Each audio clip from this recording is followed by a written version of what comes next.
If you want to see what the demons look like, then you only have to visit any of the cathedrals and churches built by the Knights Templar. They built churches and cathedrals all over Europe in the 11th, 12th and 13th centuries. So-called gargoyles are actually representations of the demon spirits described in the ancient book of Howling, otherwise known as the Goetia.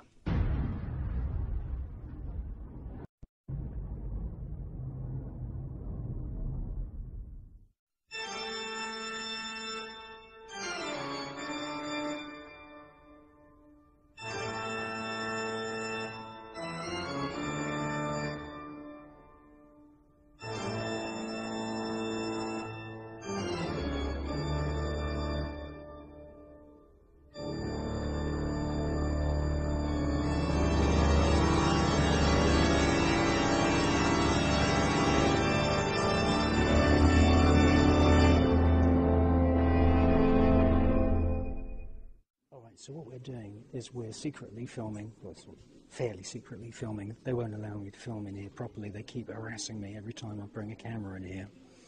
And this is a cathedral in the south of France, in a place called Narbonne.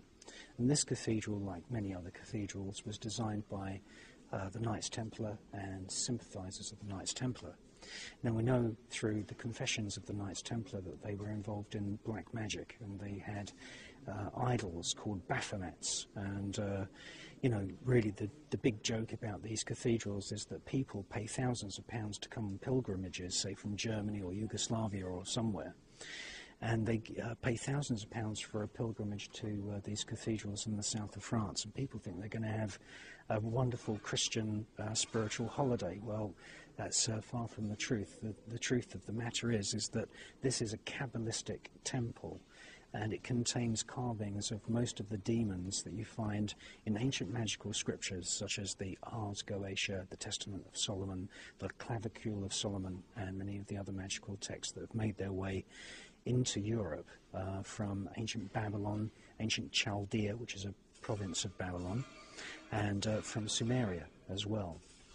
Now, the people that run this cathedral are basically just scamming people, because there's nothing Christian here at all. You're even hard pushed to find a crucifix. A proper crucifix has got an image of Jesus. Well, these are few and far between in this place. There's no blueprints of this cathedral in existence whatsoever. That's nothing unusual. The blueprints were usually sketched into plates of wet wax or wet clay, and then they were destroyed after the cathedrals were built. And basically this is a place which is full of carvings of devils and demons and all of the kinds of bad spirits that you find in these magical texts. And behind me you can see a very, very typical example. Now, about 3.5 years ago, this altar was uncovered. And it's full of demons, and it's full of devils, and it's full of devils eating people and all this kind of thing. And I filmed it a year ago, and unfortunately a couple of the curators saw me filming it, and they really didn't like me filming it. Now, in the year that's passed since I was here last time researching this particular cathedral, what they've gone and done is they've gone and bleached all of these demonic and devil figures, because when I was here a year ago, they were painted in very gaudy oranges and yellows and blacks and reds and this kind of thing, and it really did look completely satanic and completely demonic.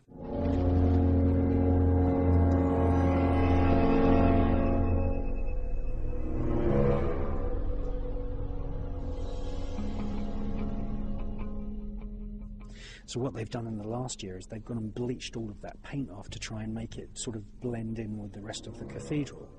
The story is that, you know, nobody knew that this altar, I call it an altar of the Black Mass, the story is that nobody knew that this altar even existed, and they were doing a bit of renovation work here, and 3.5 years ago, oh hey presto, oh we've all of a sudden found this altar which is full of demons and devils and this kind of thing. Well, the truth of the matter is this, is that many people who claim to be cardinals and priests and members of the Catholic Church are actually involved in black magic.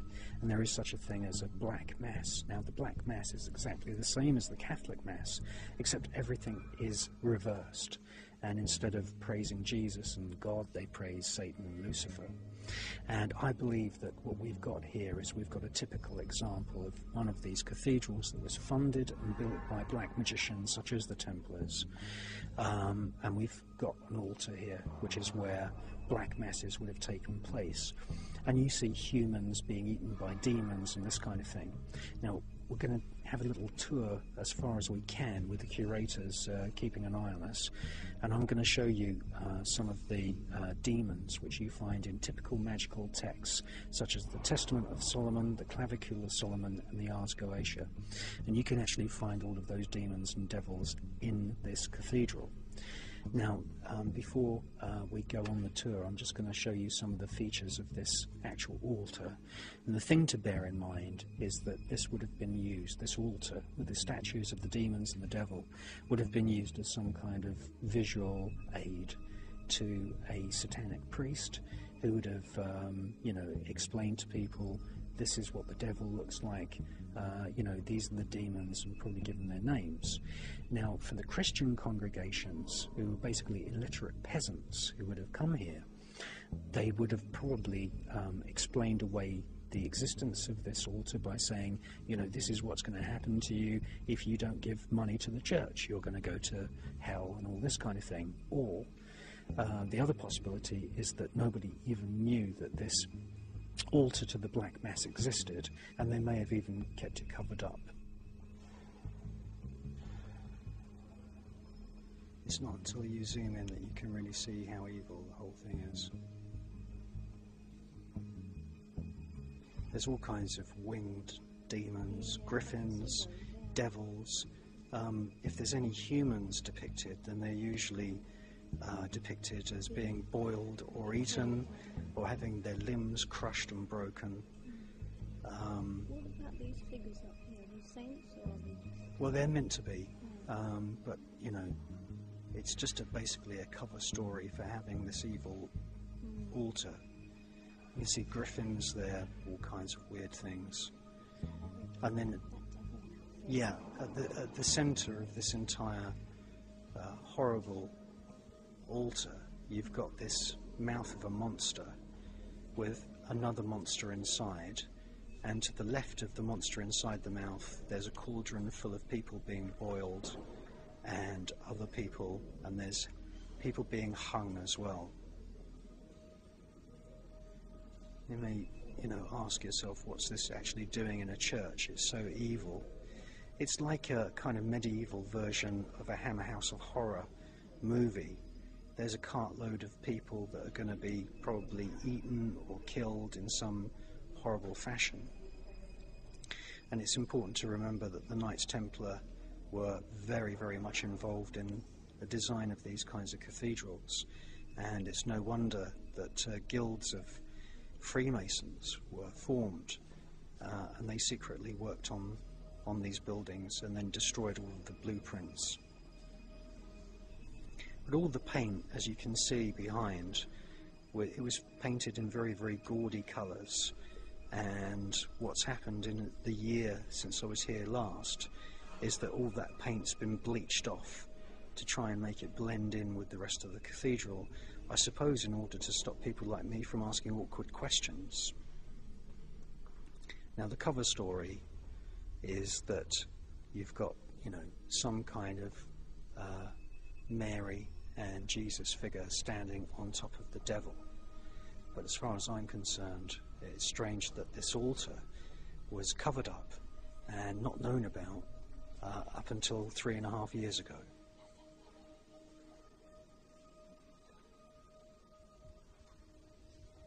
All this says, there's no information about why there's devils here and this kind of thing. It just says that every Saturday you can come and sit in front of these demonic figures and these demonic statues, and you can make cross signs over your forehead and your chest, and you can think that you're sitting inside a Christian church. Well, nothing could be further from the truth.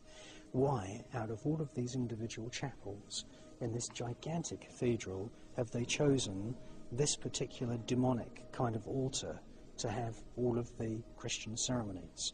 And the interesting thing is that right behind, and I'll just go over there, is that we have some very, very interesting skull and crossbones iconography.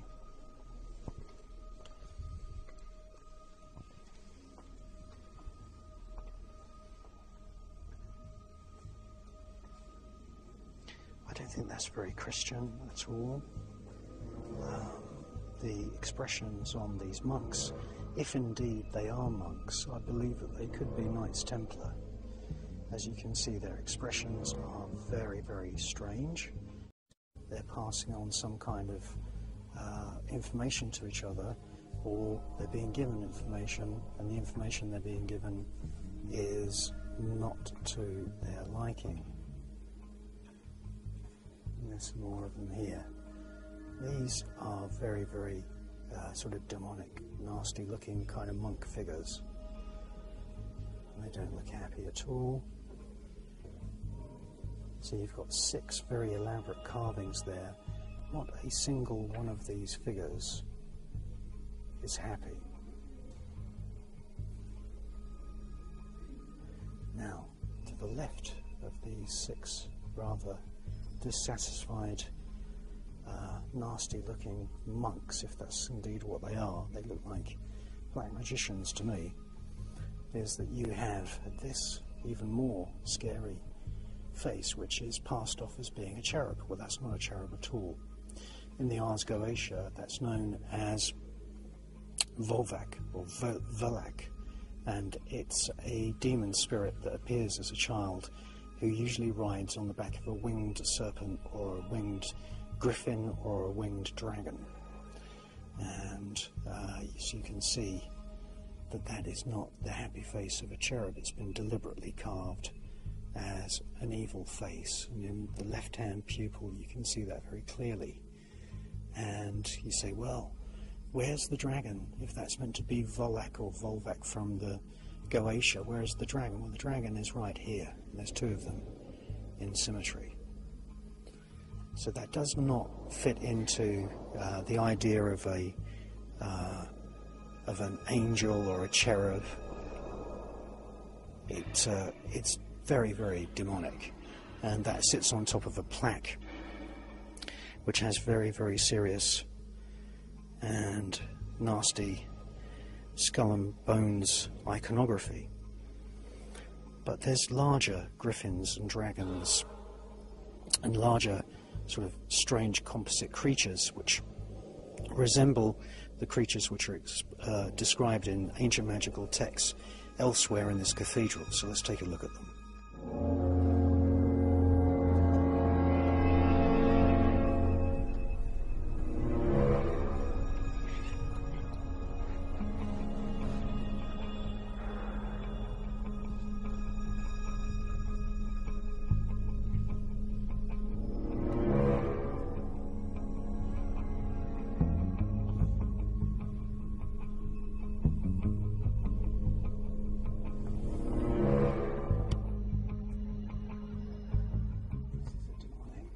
Creature which is described in the Goetia. The feet of some character is meant to be some pious contributor to the church, and the curators really don't like me pointing out this kind of thing, but that's obviously not a dog, it's some demonic creature. And it's very, very typical of the kinds of things that you see described in the Ars Goetia. Again, this is another example of the kinds of demonic things that are slipped in and unnoticed in all of these so-called Christian places. There's a kind of decapitated head. It's a deformed, strange head in one of these tapestries. Of course, that goes completely unnoticed by most people that come here.